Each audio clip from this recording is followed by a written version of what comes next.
Imitation in Stendhal's work at first seems less absurd, since there is less of that divergence between the worlds of discipline and model which makes a Don Quixote or an Emma Bovary so grotesque.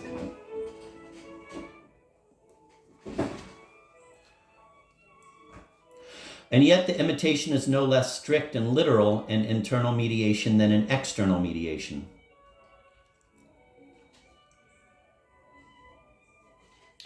If this seems surprising, it is not only because the imitation refers to a model who is close, but also because the hero of internal mediation, far from boasting of his efforts to imitate, carefully hides them.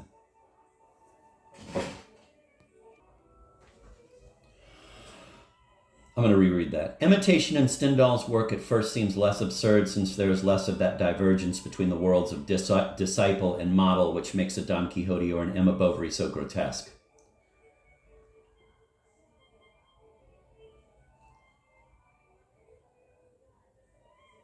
And yet the imitation is no less strict and literal in internal mediation than in external mediation.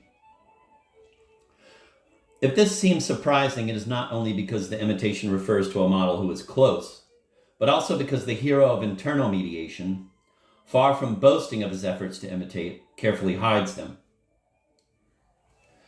The impulse toward the object is ultimately an impulse toward the mediator.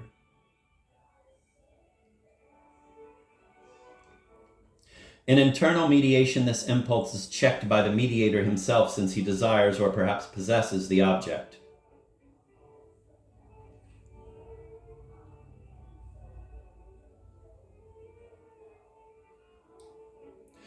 Fascinated by his model, the disciple inevitably sees in the mechanical obstacle which he puts in his way proof of the ill will born him. Far from declaring himself a faithful vassal, he thinks only of repudiating the bonds of mediation, but these bonds are stronger than ever, for the mediator's apparent hostility does not diminish his prestige, but instead augments it. The subject is convinced that the model considers himself too superior to accept him as a disciple. The subject is torn between two opposite feelings toward his model: the most submissive reverence and the most intense malice. This is the passion we call hatred. I'm going to reread that. The impulse toward the object is ultimately an impulse toward the mediator. In internal mediation, this impulse is checked by the mediator himself, since he desires or perhaps possesses the object. Fascinated by his model, the disciple inevitably sees in the mechanical obstacle which he puts in his way proof of the ill will born him. Far from declaring himself a faithful vassal, he thinks only of repudiating the bonds of mediation. But these bonds are stronger than ever, for the mediator's apparent hostility does not diminish his prestige, but instead augments it.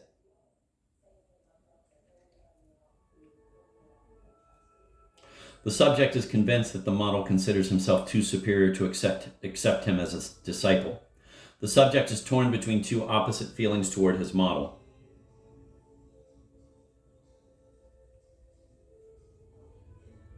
The subject is torn between two opposite feelings toward his model: the most submissive reverence and the most intense malice. This is the passion we call hatred.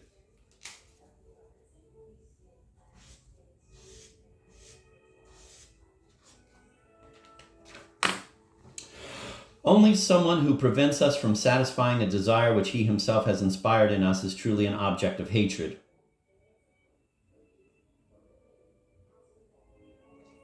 The person who hates first hates himself for the secret admiration concealed by his hatred.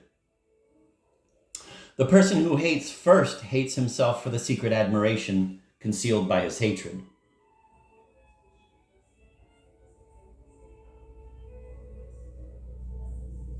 In an effort to hide this desperate admiration from others and from himself, he no longer wants to see in his mediator anything but an obstacle. The secondary role of the mediator thus becomes primary.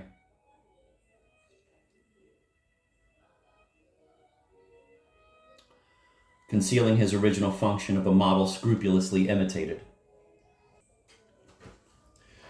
In the quarrel which puts him in opposition to his rival, the subject reverses the logical and chronological order of desires in order to hide his imitation. He asserts that his own desire is prior to that of his rival. According to him, it is the mediator who is responsible for the rivalry. Everything that originates with this mediator is systematically belittled, although still secretly desired.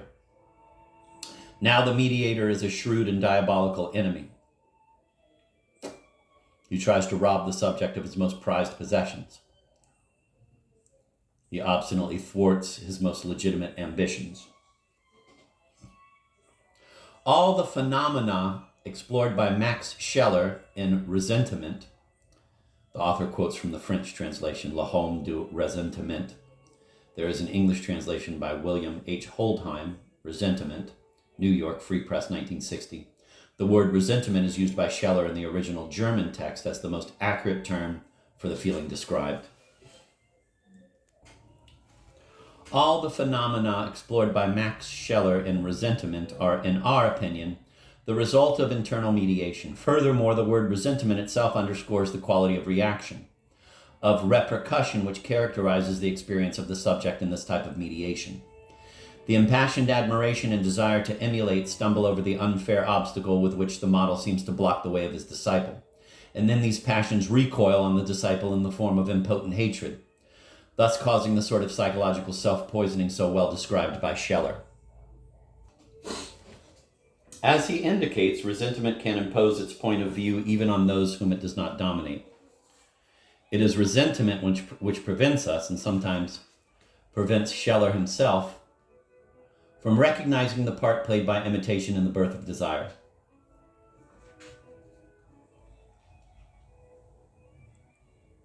For example, we do not see that jealousy and envy, like hatred, are scarcely more than traditional names given to internal mediation. Names which almost always conceal their true nature from us. Jealousy and envy imply a third presence. Object, subject, and a third person toward whom the jealousy or envy is directed. These two vices are therefore triangular. However, we never recognize a model in the person who arouses jealousy because we always take a jealous person's attitude toward the problem of jealousy. Like all victims of internal mediation, the jealous person easily convinces himself that his desire is spontaneous. In other words, that it is deeply rooted in the object and in this object alone. As a result, he always maintains that his desire preceded the intervention of the mediator. He would have us see him as an intruder, a bore, a terzo incommodo, who interrupts a delightful tete-a-tete. Jealousy is thus reduced to the irritation we all experience when one of our desires is accidentally thwarted. But true jealousy is infinitely more profound and complex. It always contains an element of fascination with the insolent rival. Furthermore, it is always the same people who suffer from jealousy. Is it possible that they are all the victims of repeated accidents? Is it fate that creates for them so many rivals and throws so many obstacles in the way of their desires?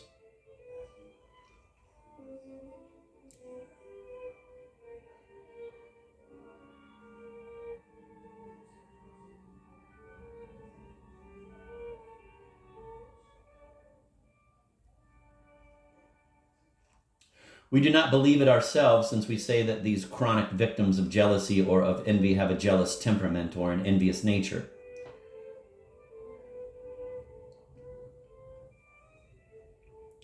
What exactly then does such a temperament or nature imply if not an irresistible impulse to desire what others desire? In other words, to imitate the desires of others. Max Scheler numbers, quote, envy, jealousy, and rivalry, end of quote, among the sources of resentment. He defines envy as, quote, a feeling of impotence which vitiates our attempt to acquire something because it belongs to another, end of quote.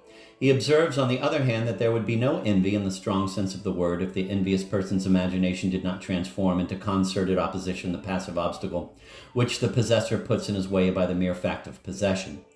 Quote, mere regret at not possessing something which belongs to another and which we covet is not enough in itself to give rise to envy, since it might also be an incentive for acquiring the desired object or something similar. Envy occurs only when our efforts to acquire it fail and we are left with a feeling of impotence, end of quote. The analysis is accurate and complete. It omits neither the envious person's self-deception with regard to the cause of his failure, nor the paralysis that accompanies envy. But these elements remain isolated. Scheller has not really perceived their relationship. On the other hand, everything becomes clear. Everything fits into a coherent structure if, in order to explain envy, we abandon the object of rivalry as a starting point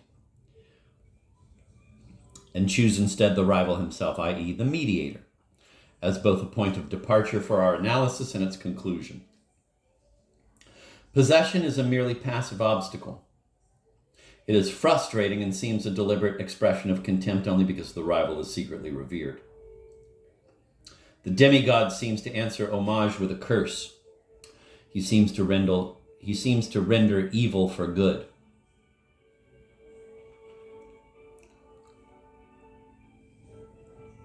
The subject would like to think of himself as the victim of an atrocious injustice, but in his anguish he wonders whether perhaps he does not deserve his apparent condemnation.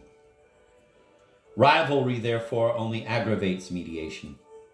It increases the mediator's prestige and strengthens the bond which links the object to this mediator by forcing him to affirm openly his right or desire of possession.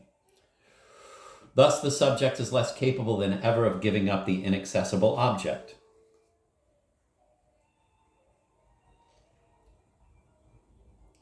It is on this object and it alone that the mediator confers his prestige, by possessing or wanting to possess it. Other objects have no worth at all in the eyes of the envious person, even though they may be similar to or indeed identical with the mediated object.